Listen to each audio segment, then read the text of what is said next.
Hello, it's John. Prince just died yesterday, and that is horrible. Only 57 too. I mean, it's this kind of this weird exodus. Like all these cool people are just kind of dropping out quickly, and it's kind of disturbing. But I heard something yesterday on the radio where they were talking about Prince as, this once, this artist that comes around once in a generation. And it got me thinking, who has been even remotely like him or Bowie or any of those other people, men or women, since Prince? I mean, you don't really have anybody, really. I mean, you have sort of game changers like Nirvana, and as much as I like Foo Fighters and Dave Grohl's pretty awesome or something like that, I mean, he's not in that sort of Prince, Bowie, even Madonna sort of things, and those are just a couple of like the more recent ones. There were some other people like previous to that. I mean, even James Brown could probably be up there, maybe even Elvis or something like these sort of like individual icons, and then there are some of them who are just ridiculously talented.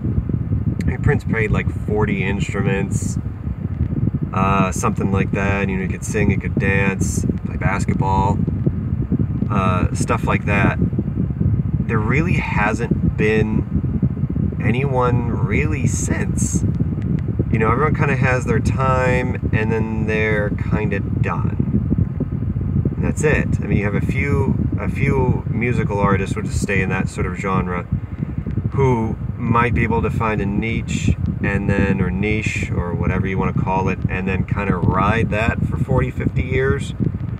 But there's really no one who goes beyond that. There's the people who can kind of reinvent themselves and have the balance of technical and theoretical skill as well as accessibility are fairly few and far between. I mean, as much as I love Peter Gabriel, there's a lot of and even some of the stuff he's able to do, bringing in other influences, like say from Africa and things, there's sometimes an accessibility problem to him. So even though he had some like awesome pop stuff solo-wise in the 80s, there wasn't as much of the lasting effect as like a Prince or a Bowie or even Madonna, partially because of some of that accessibility. There really hasn't been anyone, and it's kind of sad. And I think part of that goes to how ridiculously awful the people running the music business is. I would say that not the internet, because the internet would probably be able to uncover the people with that sort of talent that might not have made it otherwise, because maybe they are a little weird, and the music industry is trying to get super mega profit off of something really t-shirt brand sort of person now, and then that's it, and then whatever, once they're done, cool, whatever. So I don't think it's the internet so much. I've got to believe that the people who are that sort of, oh my gosh, wow, are still out there, because there's so many people who aren't, that just mathematically or balance-wise, Taoistically, if that's even a word, which I don't think it is, but now it is, there's got to be that other side. There's so much garbage. There's got to be something up there, and not just super mega technically proficient as well that doesn't have any accessibility, but both. And someone who can put both together in a package, for lack of a better description, that will just blow you away. Just such an amazing performer and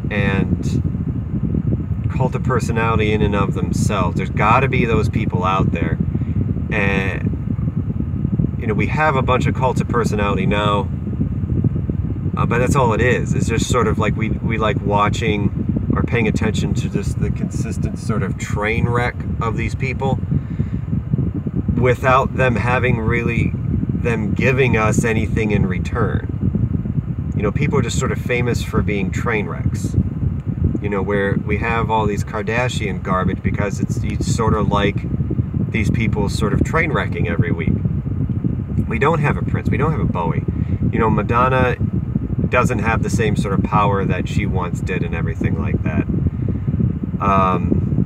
So, besides how richly rewarding people like Bowie and Prince were, and how all their artistry and everything lives on, I think some of the real tragedy of that is the people who are legitimate icons, who kind of earned it, for lack of a better description, through being ridiculously talented, through being able to tap into something in the performance aspect that really reaches out and grabs people, but also being able to adapt and to change so that each sort of era or time period or something like that, they're able to contribute to, possibly even define and then redefine and things like that. I mean, Bowie had a big resurgence in the 90s when he got tapped into some of the industrial stuff, like with 9 Inch Nails. Prince is just always, I mean, he's always kind of had like this varied, influential kind of thing, and he was so kind of dynamic that he could always tweak it and it'd still always be interesting. Oh, he did that one album that was weirdly, I think it was a Jehovah's Witness-y, and it was just kind of like, ooh, it's weird. That was probably about maybe early 2000s, because I was still working at Borders, and still pretty thoroughly working at Borders, so it must have been maybe early first decade of the 21st century. It's weird, but still had touches of, okay, this is still Prince, so there's some of this that's still good, like the content's confusing me, but the rest of it's still good. So I think part of the real tragedy is like these major sort of icons for a reason, not just icons to watch a series of train wrecks, is sort of gone. So I'll always be a big fan of Bowie and Prince, and it's really kind of messed up. We'll have to see what the autopsy says for it, but 57 really isn't, in this day and age, it really is pretty young still, so it's you know, people will really be missed, and so that's all I got for that one right now. This is John. Please like, subscribe, and do all the usual YouTube-y stuff. Thank you very much, and goodbye, Prince. I will be watching my DVD copy of Purple Rain at some point in time this weekend, because I do own it on DVD, and I proudly own it on DVD, and